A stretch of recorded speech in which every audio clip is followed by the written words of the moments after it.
Oromo Voice Radio English program. Oromo Voice Radio is broadcasting to Oromia at 16-meter band or 17,850 kilohertz or on oromovoice.org website. OVR broadcasts Oromia Insight program every Monday for 15 minutes at 7:15 p.m. Oromia local time. Welcome to Oromia Insight program.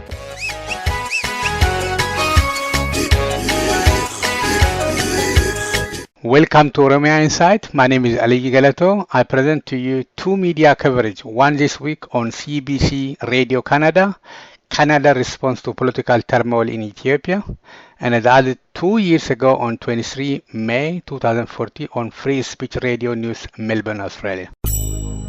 This is a CBC podcast. Real events, the stories behind them. Backstory features CBC correspondents as you've never heard them before.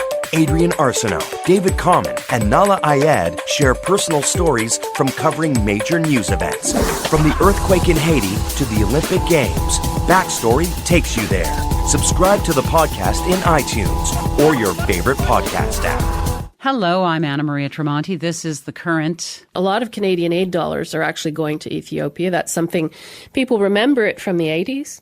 And we'll say to you, we've always appreciated that help. And I think Canada now, or in 2015, in any case, was the fifth largest contributor of humanitarian assistance to Ethiopia. And there are also small projects, Well, that was CBC's foreign correspondent Margaret Evans speaking with us last month about Canada's response to the devastating drought in Ethiopia. Canada is one of the largest humanitarian aid contributors to Ethiopia. According to the Canadian government, the relationship with Ethiopia is designed to encourage democracy and human rights in a country that has known decades of war, dictatorship, and starvation. But Ethiopian politics is taking a harsh turn, and some are questioning Canada's relationship. Felix Horn is a researcher on Ethiopia and Eritrea for Human Rights Watch. He joins us from Ottawa. Hello. Good morning. There's a big crackdown on protesters by the Ethiopian government. When did it start? It started in November of 2015, and it's sort of spread throughout Oromia ever since, which is Ethiopia's largest region. So we now think it's encompassed about 500 locations, and the protests were met with lethal, excessive use of force by security forces. So we think that hundreds of protesters have been killed, many of them children, and tens of thousands have been detained. So it's a massive crackdown. What are the protests about? So the protests originally were about something called the Addis Ababa Master Plan, which was this sort of urban plan that was designed to manage the growth of Addis. But what it was going to entail is an increase in the size of the municipal boundary of about 20 times, so a massive increase. And protesters were concerned that farmers who lived in that area were going to be displaced from their land without any compensation, something that's been happening in that area for the last decade.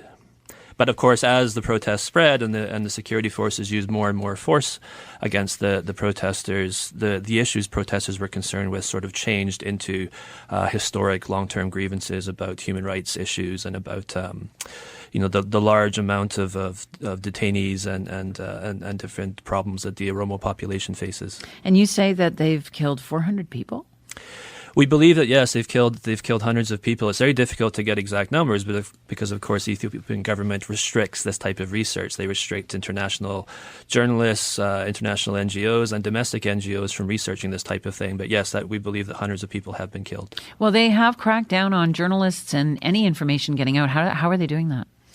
Well, they've done a very good job at ensuring that nothing gets out. So, I mean, the last 4 or 5 years, they've done everything they can to sort of eliminate basically independent media inside the country. They've used trumped-up criminal charges against journalists. They threaten, they harass, and journalists have to choose between sort of self-censorship, arrest, or exile. They've also passed laws that make it very difficult for NGOs that engage in human rights work to do work inside of the country. Recently they've been jamming different television stations that the diaspora operate, trying to get information inside of the country. And they've also recently been blocking social media. So Facebook, WhatsApp, Viber have played a very important role in getting information out from Oromia during the protest, but also in sharing information within Oromia. And so now that they've blocked that, there's very little information that's coming out of this region. It's interesting you say journalists, it's a choice of self-censorship or exile or jail. So a lot of people are just pulling back because it's too dangerous. Yeah, exactly. I mean, if you look at these protests in Oromia, I mean, it's the biggest political crisis to hit Ethiopia since the 2005 elections, and within the Ethiopian media, there's been very little coverage of it, other than just sort of regurgitating the government's line, which is largely that the protests are not peaceful, that there's other sort of motivations behind the protesters, and certainly our research has found that although there have been some acts of violence by the protesters, they've been predominantly peaceful. Now, there is an insurgency in Ethiopia. They've got an anti-terror law that they brought in, they say, to deal with that. Mm-hmm. Yeah, I mean, there's been an anti-terrorism law in place since 2009, and the problem is that they're using that law to charge or to crack down on legitimate forms of dissent. So what we've seen in the last month is that a number of opposition leaders have been charged under that law. One of them is Bekele Gerba, who is the deputy chairman of the Oromo Federalist Congress, which is the main opposition party in Oromia, and he's a staunch advocate for nonviolence. So to be charging him under the anti-terrorism law just sends completely the wrong message to those protesters. And so Canada is one of the largest humanitarian aid contributors to Ethiopia. Should Canada be trying to intervene here on some level, do you think? Yeah, we would certainly like there to be a much more robust response from Canada and from the other Western countries. I mean, turning a blind eye to the repression that's going on is incredibly problematic for Canada's strategic interests, whether that's humanitarian assistance, development assistance, or security. If you think of the protests, I mean, it's had a massive impact on education, on healthcare. There was one young girl I talked to, a grade 8 student, who was telling me that there's 28 students in her class, and after the protests happened in her community, 12 of those were arrested, one of them were killed, a number ran away. So now there's only 4 students left in her class. The teacher was also arrested, so there's been no education happening. And as a result, she decided to flee the country. So it's had a massive impact on sort of Canada's strategic interests in that region. So yes, we would hope there'd be a much more robust response from Canada. And the Ethiopian government says, what is it, about 10 million Ethiopians require food assistance. So how do you provide food assistance without encouraging the government in this way? What can Canada do? I mean, I think certainly the humanitarian response is obviously very critical. But there's Ethiopia and Canada and other Western nations. There's so many different facets to the relationship, and that gets Canada a seat at the table. I think there's always been this sense that if you want to have an impact on Ethiopia, if you want to improve their human rights situation, that you have to have kind of this quiet dialogue. You have to gently push them in the right direction.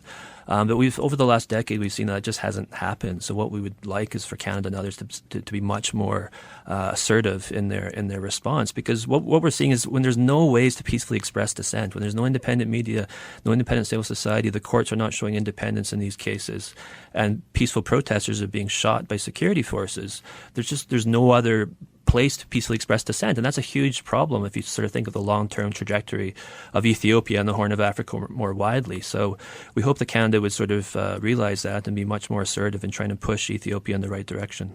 And of course, it's hard to get stories out of there, as you say. I remember Margaret Evans saying that when she was there, it's very hard to move around. It's not easy once you're in there for the government to let you do the reporting that needs to be done. And that's the other issue, is that when you do get there, when you do get a visa, when you are able to go to the place, that people are very afraid to speak to you because of the fear of reprisals. And of course, yes, you frequently have people that are following you and wondering what you're doing. And there have been a number of international journalists detained during these protests as well. Okay, well, Felix, thanks for bringing us up to date. You're most welcome. Felix Horn, researcher on Ethiopia and Eritrea for Human Rights Watch. He's in Ottawa. Now, we did ask the Ethiopian ambassador to Canada for a comment. We were told he was out of the country, not available. We did contact the Parliamentary Secretary for Global Affairs Canada. No one was made available to us. On a crisp Friday morning, a sea of green, red and yellow Oromo flags lines the streets of Melbourne. The city's Oromo community is demonstrating to draw attention to human rights abuses facing Oromos back in Ethiopia. The protesters halt trams and cars, chanting and handing out fresh roses with tags quoting Martin Luther King Jr.'s famous words, "Injustice anywhere is a threat to justice everywhere." The Oromo people are the largest indigenous ethnic group in Ethiopia. but they've historically been marginalised and discriminated against by successive Ethiopian governments. Human Rights Watch and Amnesty International have long documented widespread discrimination, violence and arbitrary arrests against the Oromo people.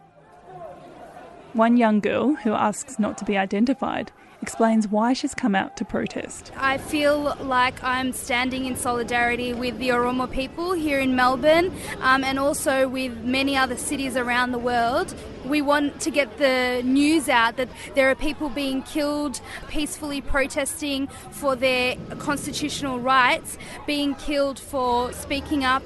The Oromo students in Ethiopia are calling for full implementation of the country's constitution, which includes UN human rights principles, as well as provisions for self-determination. These guarantees extend to both Oromia State and the Ethiopian capital, Addis Ababa. But while the capital is located in the state, it falls under the central government's administration, and the government wants to expand its boundaries into Oromo lands. Soreti Kadir is one of the organisers of the ongoing worldwide protests. We're here today because the Ethiopian government has announced this plan that is going to be displacing up to 2 million Oromo people. So this means not only do the identities of these towns that are no longer going to exist become dissolved, which are predominantly Oromo, but Oromo people and farmers become displaced and don't have a way to actually earn a proper income.